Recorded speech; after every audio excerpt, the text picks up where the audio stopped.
Oui, mais ce fil qui passe au milieu, c'est bon? Ouais, t'inquiète, il a... C'est rien ça?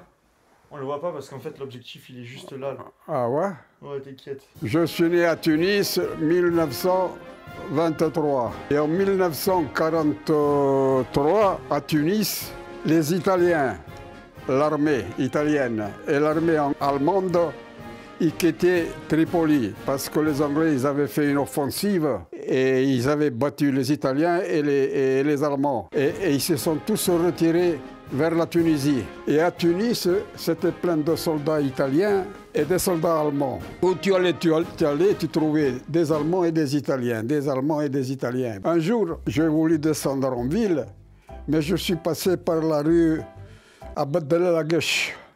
Et à la rue Abdel-Lagash, il y avait une gargote, c'était un Italien qui la gardait. Il vendait du vin, il faisait des poulpes en salade. Je le connaissais, le patron. Et en passant, j'ai regardé comme ça, j'ai vu, il y avait une dizaine d'Allemands assis, qui parlaient, qui discutaient, qui rigolaient, et une dizaine d'Italiens à droite, qui parlaient, qui rigolaient. J'ai dit, tiens, il y a une bonne ambiance. Et là-dedans, il y avait un jeune Sicilien que je connaissais très bien et qui me connaissait. Il était assis au milieu des Italiens. Alors j'ai commandé à boire, parce qu'il fallait boire, je suis rentré, j'ai commandé à boire un verre de vin. Ils vendaient que du vin et de la limonade. Et après, c'est tout. Et puis ils faisaient des petits sandwichs, tu sais. Bon, bref, j'ai commandé un verre de vin. Et je me suis mis, les Italiens, ils m'ont fait une place au milieu. Ils m'ont dit, assieds-toi là. Et ça parlait, ça discutait. Et le Sicilien qui avait en face de moi, c'était un enfoiré fini. En italien, il lui disait aux Italiens, tu vois ce type qui est assis en face de nous, c'est un vendu. Il a vendu sa patrie. Il s'est naturalisé français. Mais les soldats italiens qui étaient dans la Haute-Italie, ils ne comprenaient pas très bien ce qu'ils disaient les Siciliens, tu vois. Bref, ils ne lui donnaient pas compte. Et lui, il le répétait. Tu vois, celui-là, c'est un vendu. Et les Siciliens, et il s'est naturalisé français. J'ai bu le verre de vin, le vin commence à me monter à la tête, je me lève et je lui dis, toi, tu es plus enculé que Mussolini et Hitler. Et je frappe, boum, boum, boum, boum, boum. Les Allemands, quand ils ont entendu dire Hitler et Mussolini, ils se sont tous levés.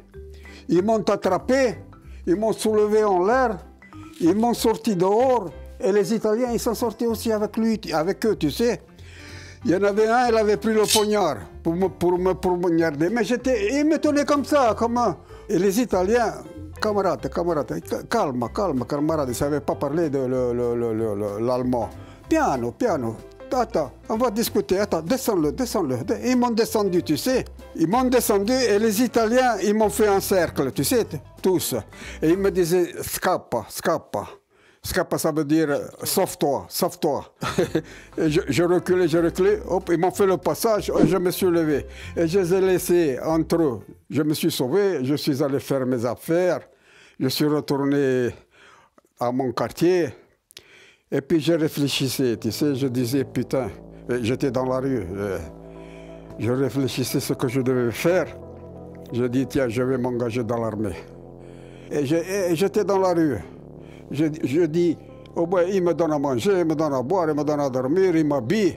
Et si je meurs, tant pis, allez. Je suis allé au recrutement, parce qu'ils avaient fait un recrutement d'engagement. Je suis allé là-bas et je me suis engagé dans l'armée italienne. Tu sais. Ils m'ont dit, bon, revenez demain. Le lendemain, je suis allé et ils m'ont donné un papier. Il m'a dit, avec ce papier, vous allez à la Ouina, vous prenez l'avion et vous allez en Italie. J'ai dit, comment on était? Je ne reste pas ici.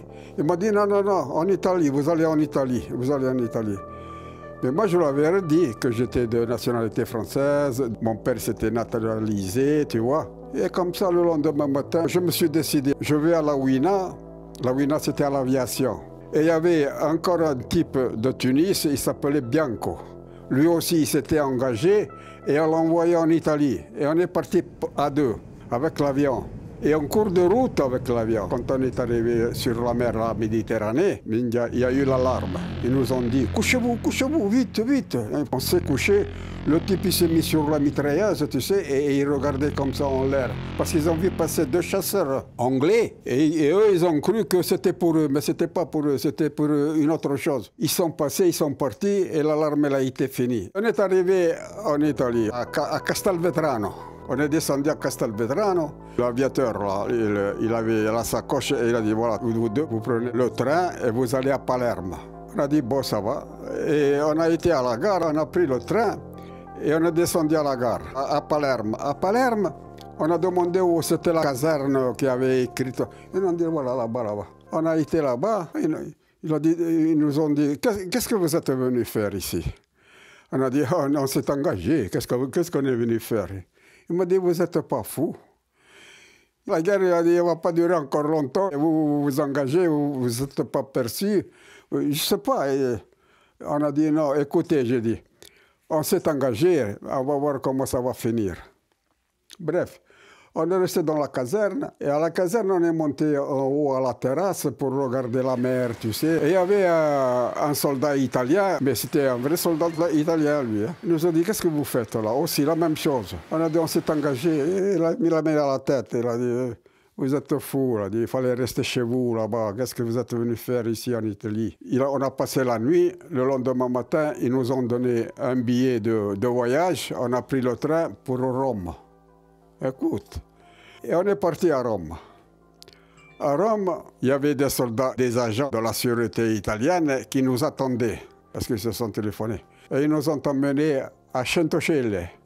Centocelle, c'était un cantonnement où c'est qu'il y avait des soldats, mais ils étaient tunisiens, italiens, marocains, algériens, allemands. Des jeunes de mon âge, ils étaient venus en Italie, ces jeunes-là, en colonie. Ils sont restés en Italie, ils n'ont pas pu repartir chez eux, tu comprends? On a commencé à faire connaissance, tu sais, avec type. T'as bien vu que je les connaissais, de Tunis. Ils nous ont dit, bon, écoutez, on va vous donner un lit chacun, on va vous donner des habits militaires. Il a dit, et on va voir après. On s'est habillé de militaire, on était contents. On était contents, putain. Le lendemain, ils nous ont mis à tous les deux dans une voiture militaire et ils nous ont emmenés au service d'espionnage. Ils nous ont fait asseoir, à lui là-bas, à moi ici. Il est venu avec un carnet, il a commencé. Ton nom, ton prénom, enfin, je lui ai raconté toute mon histoire. Il a écrit. Moi, je l'ai fait pour être tranquille. Je mangeais, boire et dormir et on ne va pas avoir de soucis. Et ils nous ont envoyés à Centocelle, libérés de l'espionnage, comme ils pensaient qu'on travaillait pour les Français. À Centocelle, ils nous ont habillés, ils nous ont donné une Beretta. Beretta, c'était un fusil mitrailleur, 40 balles. Il était plein de trous, tu sais, le canon. Là, hop, on mettait le chargeur et tu tirais. Et ils nous ont donné un revolver chacun, un poignard, et on est devenus des militaires italiens. On allait faire des manœuvres, on passait par Cinecittà, tu sais, parce que Centocelle et Cinecittà, c'était pas loin, il y avait peut-être 1 kilomètre. Et nous, quand on allait faire les manœuvres, on allait toujours du côté de Cinecittà.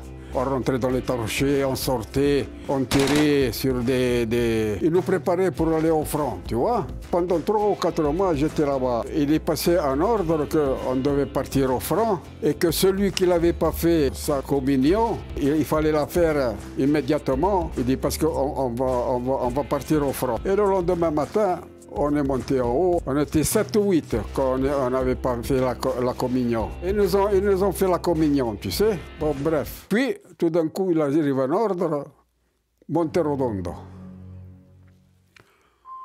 On ne savait rien. On est parti à Monterotondo, là-bas, on nous a fait faire un peu de manœuvre. À Monterotondo, il y avait un château qui appartenait à Vittorio Emanuele III, au roi d'Italie. Et dans ce château, à cette époque-là, il y avait le roi, Badoglio, Ciano, il y avait tous les hommes gradés, tu vois. Ils étaient dans ce château. Et à nous a envoyés là-bas pour les surveiller, que les Allemands, parce qu'il y avait le bruit que l'Italie devait cesser la guerre, il devait demander la paix avec les Américains, les Anglais et les Français. Et les Allemands, ils étaient des fils de putain, tu sais. Ils venaient avec un char Tous les jours, on nous faisait faire le guet. Un ici, un là-bas, un de l'autre côté, un de... Et il nous disait, faites attention, si vous voyez n'importe qui, vous lui tirez dessus. Les officiers, ils savaient. Et les Allemands, ils venaient et ils tâtaient le terrain, comment ils devaient faire pour les attraper. À Badoglio, à toute la bande. Et voilà, et nous, on était là-bas à faire les gardiens. C'est pas, attention, ce que je raconte, c'est pas des blagues, hein. On avait des tentes.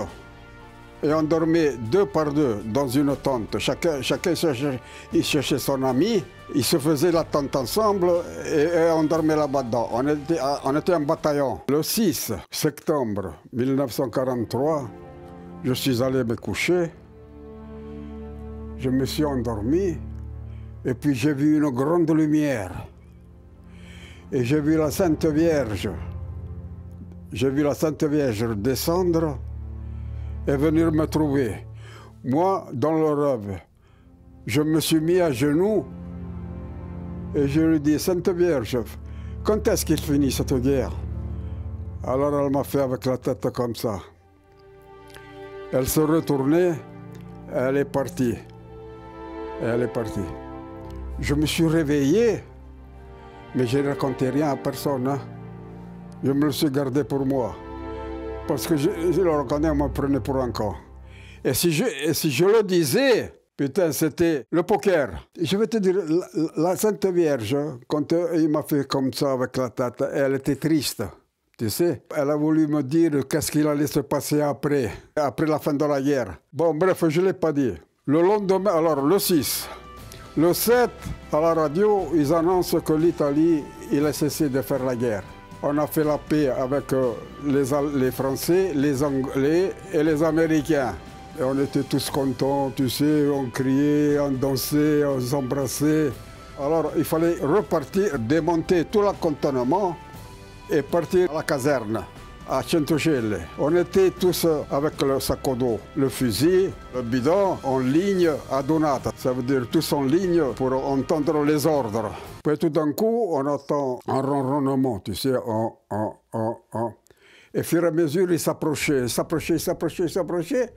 On regardait en l'air comme ça. Et on a vu les avions. Il y en avait au moins une trentaine. Et ils ont largué les parachutistes. Et nous, on croyait que c'était des bombes. Et on s'est couché par terre. On se mettait derrière les arbres. Et puis les officiers, ils ont dit, ce sont les Allemands, tirez-y, tirez. Moi, je regardais à droite et à gauche, mais il y en avait qui ils avaient déjà mis, avant moi, ils avaient mis le machin, il y a il y en avait au moins une dizaine, une quinzaine dans les arbres, parce que c'était un bois, c'était plein d'arbres. Et ils sont tombés sur les arbres, avec les parachutes, ils sont restés accrochés. Mais les enfoirés, ils tiraient, hein. Ils tiraient parce qu'ils ont tué des collègues à moi. J'en ai vu un qui était assis en dessous d'un arbre. Et le sang il lui collait du cou d'ici, là. Il pissait, tu sais. Là, comme ça. Il demandait aiuto. Aide-moi. Mais qu'est-ce que tu voulais faire en ce moment? Tout le monde dit tirer. Moi, je n'ai même pas eu le temps d'enlever de prendre mon fusil, que je me suis mis en position de tir. Et tout d'un coup, cessez le feu. On a un prisonnier. Cessez le feu. Bon, bref, cessez le feu. Ils ont fait venir le prisonnier et les officiers, d'abord, ils ont dit, qui c'est qui parle allemand, là, de chez nous? Il y en a un, il a dit, moi, je parle allemand, je viens de là-bas. Dites-lui qu'on veut parler avec les officiers allemands. Il a dit, nous, on est des fascistes et nous voulons combattre avec les Allemands. La paix, on ne la reconnaît pas. Alors, le militaire, il a dit, ouais, mais il ne faut pas me le dire à moi. Il était prisonnier. Il a dit, il faut le dire à mon chef. Ils ont pris le type, ils lui ont dit, bon, allez avec lui, allez trouver son commandant. Ils ont fait un drapeau blanc, ils ont sorti et ils sont venus avec le commandant, avec le chef des parachutistes. Et chez nous, il y en avait un qui était couché comme ça par terre et il bougeait. Et l'officier, quand il l'a vu, il a dit, prenez cette table, vous mettez à cet homme sur la table. On a pris la table, on l'a portée, on a pris l'Allemand qui bougeait sur la table. Et le type, le militaire, il lui a dit « caput ». Le commandant a dit « tais-toi, ne dis pas caput, ne bouge pas, on va faire venir le docteur, il va t'extraire les balles ». Et lui disait « caput ». Et kaputt, ça veut dire je vais mourir. En allemand? En allemand, kaputt, ouais. Ça veut dire je vais mourir. Et il est mort. Alors ils se sont mis à parler, l'officier avec un officier à nous. Voilà, nous on est des fascistes. Où j'étais moi, c'était l'armée du roi. Et ces enculés, ils étaient des fascistes infiltrés dans l'armée du roi en faveur de Mussolini. Alors, ils ont dit, on veut se battre contre les Français. Alors l'officier il a dit, bon, il a dit, je suis d'accord avec toi, c'est juste. Il a dit, mais déposez les armes. Notre officier à nous lui a dit, non, on ne dépose pas les armes, pourquoi? On ne se tire plus dessus. Non, non, non, il a dit, on a des choses à faire ici. Il dit, déposez les armes, sinon on continue. Il a dit, bon, on dépose les armes. Il nous a fait déposer les armes, ces enfoirés. Alors moi je lui ai dit, comment on dépose les armes? Il dit, on est en guerre maintenant avec eux. Il m'a dit, pose ton arme. Et ils étaient capables de te tuer. Et j'ai posé mon arme, comme toutes les autres. Je me suis dit, en moi, maintenant, ils vont nous faire prisonniers. On a besoin de boire, on a besoin de manger, on n'avait rien. J'avais le bidon, je dis, tiens, il y avait un robinet comme j'ai chez moi, tu vois, une fontaine, la même. Je dis, tiens, je vais remplir mon bidon d'eau, on ne sait jamais. Je prends le bidon, mais il y avait un trou de balle d'un côté, et de l'autre côté, il y avait un trou comme ça. On m'avait tiré dessus, hein. On m'avait tiré dessus pour me tuer, mais la balle, il ne m'a pas eu. Il a eu le bidon. Ça veut dire que j'ai dû bouger. Et la balle, elle est arrivée et je l'ai esquivée. Ça c'est la Sainte Vierge qui m'a sauvé. Parce qu'après, j'ai réfléchi, j'ai dit, ça, c'est la Sainte Vierge qui m'a... Attends, c'est pas fini. Qu'est-ce que j'ai fait? J'ai jeté le bidon. Il y avait des soldats italiens qui étaient morts. J'ai pris son bidon, je l'ai rempli plein d'eau. Parce qu'après, ils sont partis, ils sont revenus 5 ou 6, tu sais. Ils nous ont encadrés, aux officiers aussi. Et ils nous ont fait sortir du bosquet où on était. Ils nous ont menés en bas. Et en marchant comme ça, ils envoyaient des morts, des soldats pêcheurs, ils étaient désarmés. Et boum, boum. Ils les tuaient, ils étaient morts comme ça, en figurant l'air. Je me disais en moi, ça va finir mal. Ils nous ont fait prisonniers, ça va finir mal. Je coupe là. Je prends une autre histoire. Quand j'étais à Tunis, j'allais dans un bar arabe. Tous les après-midi, tous les vieux Siciliens qui avaient fait la guerre et qui étaient en retraite, ils allaient dans ce bar, ils se réunissaient et ils racontaient des histoires, tu sais, de la guerre 14-18. Et ils racontaient des histoires. Ils racontaient que les Allemands, ils étaient des barbares, c'était des traîtres. Il a dit, même en étant prisonnier, il a dit, s'il avait une arme, il te tuait.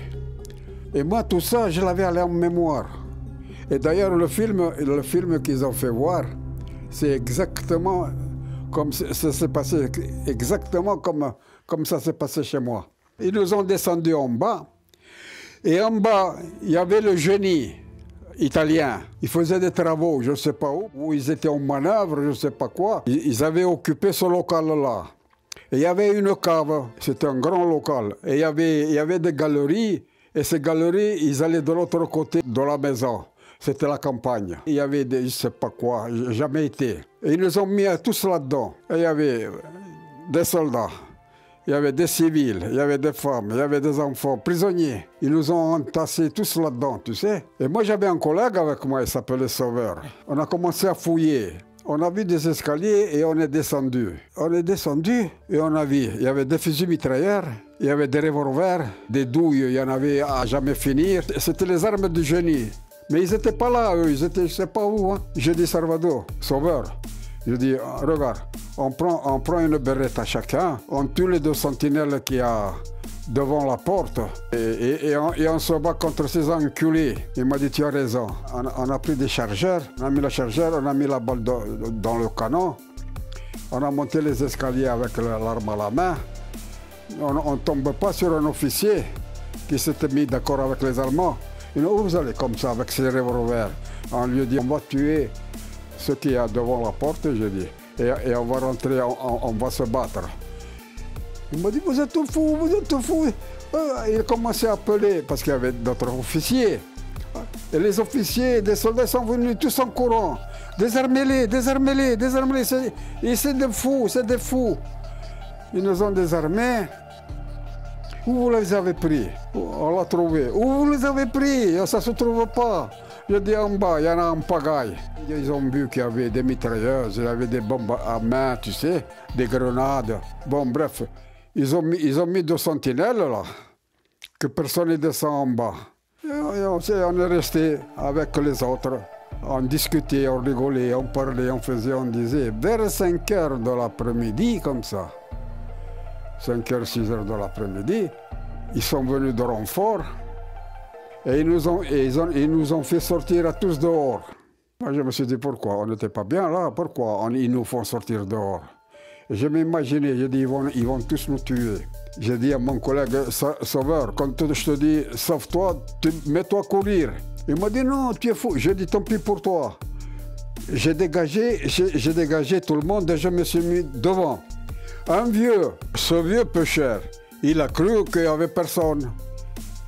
Et il s'est mis à courir pour se sauver. Boum, ils l'ont tué. Il dit, quand j'ai vu que le vieux, il est tombé par terre, je dis, Sauveur, sauve-toi. Et je me suis mis à courir. Moi, je me suis sauvé. Et on me tirait dessus. Boum, on me tirait dessus. Et je sentais les balles qui passaient. Bim. Il n'y en a pas eu une balle qui m'a touché. Et quand moi je me suis sauvé, tout le monde s'est sauvé. Et ils ont commencé à tirer sur les gens. Et tu voyais qui tombaient par là. Et je me suis mis à courir. Et les balles ils sifflaient. Pim, pom, bam. Je ne regardais pas les balles. Je les sentais venir. Et j'ai tourné à droite comme ça. Il y avait une petite maison avec un étage. Et cette maison, en bas, il y avait une cave de vin. Et cette cave de vin, nous, on allait lui acheter du vin, tu sais. Du bon vin, parce qu'à l'armée, ils donnaient de l'eau. Il avait des tabourets de 50 cm de haut. Et sur les tabourets, il avait 5 ou 6 fûts d'au moins 500 litres. Et en dessous, il y avait de la paille. Bon, et j'ai couru, je me suis mis derrière la porte et j'ai tapé, pom, pom, pom. Qui c'est? On m'a répondu. J'ai dit, ouvrez, c'est un soldat italien. Les Allemands, ils veulent nous tuer. Ils étaient à table en train de manger. Alors il a dit, non, on n'ouvre pas. Il y avait sa fille qui fréquentait un de nous, tu sais. Il lui a dit, comment tu ne l'ouvres pas? Il lui a dit, va lui ouvrir, papa. Non, je ne lui ouvre pas. Eh bien, je vais moi l'ouvrir. La fille, elle s'est levée. Et son père l'a dit, bon, je vais lui ouvrir. Il est venu, il m'a ouvert la porte. Je l'ai poussé comme ça, parce que je regardais toujours derrière moi. J'ai poussé la porte, je suis rentré. Fermez, j'ai dit. Un Allemand, il m'avait déjà pointé, dit. Un Allemand qui m'avait vu que j'étais. Parce que il faudrait te faire un dessin quand même pour te faire voir comment ça s'est passé. Et quand j'ai fermé la porte, il a fait Mensch. Il a dit Mensch, Scheiße, merde en allemand. Putain, merde. Et il n'a pas pu me tuer. Et je l'ai entendu, il a dit Scheiße, Mensch. Ah. Scheiße, Mensch. Bon, bref, ils ont fini de manger et dehors j'entendais crier. Des femmes, des enfants, tous ceux qui étaient blessés, ils étaient morts. À moi, il m'a dit, voilà, rentre là-dessous. Il m'a dit, tu passes la nuit et demain matin, tu t'en vas. Je dis, bon, d'accord. Je me suis baissé, je me suis mis en dessous les fûts. Ils sont montés en haut, ils ont éteint la lumière. J'ai attendu 10 minutes comme ça. Je me suis tiré, j'ai sorti la tête, j'ai ouvert le robinet du fût. Quand j'en pouvais plus, je l'ai fermé. Je me suis endormi, tu ne peux pas t'imaginer. Je m'étais saoulé la gueule comme un cochon. Et le lendemain matin, il descend le vieux et il me dit, allez, c'est fini la guerre. Il dit, tu peux partir. Et il y avait un parleur avec un machin, tu sais. Et il faisait, Italiani, potete uscire, siamo d'accordo con I tedeschi, siamo in pace con I tedeschi, potete sortire. Et tout le monde dit sortez, tu sais. Bref, je suis sorti et je vois mon collègue plein de sang, tu sais. Je lui dis, qu'est-ce qui t'est arrivé? Il m'a dit, non, j'ai rien, il m'a dit. Il m'a dit, c'est le sang des autres. Il m'a dit, quand je suis tombé, il m'a dit, les autres sont tombés sur moi et j'ai plus bougé. Et leur sang, ils m'ont tout mouillé. Il était tout plein de sang. Putain, j'ai dit, tu as eu de la chance. Je te l'avais dit, sauve-toi avec moi, tu n'as pas voulu. Hein? Il m'a dit, bah, de toute façon, il m'a dit, j'ai rien. Bon, bref. Ils nous ont réunis, nos officiers, ces enfoirés. Ils nous ont emmenés là où on était et ils nous ont dit, bon, voilà, vous allez prendre des points d'appui. Il a dit, si les Allemands ils recommencent, vous leur tirez dessus, sans pitié, hein. Bon, ça va, on a fait comme ça. Ça s'est rien passé. Ils nous ont réunis, ils nous ont emmenés à la caserne à Centocelle et ils nous ont fait les honneurs. Ils nous libéraient provisoirement de l'armée, mais quand nous rappelait, il fallait se représenter. Ça s'appelait les honneurs. Si, quand tu allais en ville, la police militaire italienne, ils te demandaient les papiers, vous lui présentez ça. Il dit, il vous faut rien. Et en effet, il dit, vous pouvez partir. Vous allez au ministère des Affaires étrangères. Ils vont s'occuper de vous. Moi, je suis allé là-bas et ils m'ont bien reçu. Maintenant, les Allemands, ils ont débarqué à Monterotondo. C'est pas pour nous, c'était pour le roi, pour Badoc, ils étaient au château. Et eux, ils avaient filé. Ils n'y étaient plus. Alors, ils ont fait descendre des parachutistes pour rien.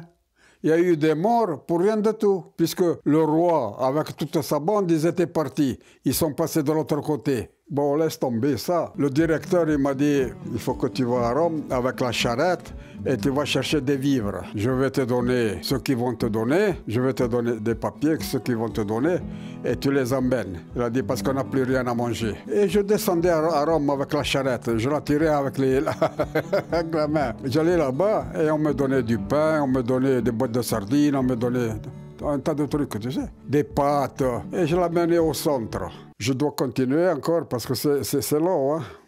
On s'arrête là. Et tu as remarqué, papy, qu'à chaque fois que tu as pris une arme, tu n'as jamais pu t'en servir. Mais voilà, je raconte la vérité, hein. Je n'ai pas pu m'en servir. Ça a duré, tu sais combien la bataille de Monterotondo? Ça a duré peut-être 1 heure. 1 heure maximum, 1 heure et demie. Toi, si tu as un conseil à donner à ceux qui regardent la vidéo et qui n'arrivent pas à justement avancer dans la vie parce que ils n'ont pas de courage en fait, qu'est-ce que tu pourrais leur dire par exemple? Qu'est-ce que tu veux que je leur dise? Je leur dis que moi je l'ai fait parce que j'avais ni père ni mère, j'avais pas où dormir, j'avais pas où manger. J'ai trouvé que à l'armée, j'étais habillé, nourri. Il fallait aller à la guerre, il fallait mourir, tant pis. Mourir avec un ventre plein, c'est mieux que de mourir avec le ventre vide. Il faut être courageux, il faut avoir du courage à le faire.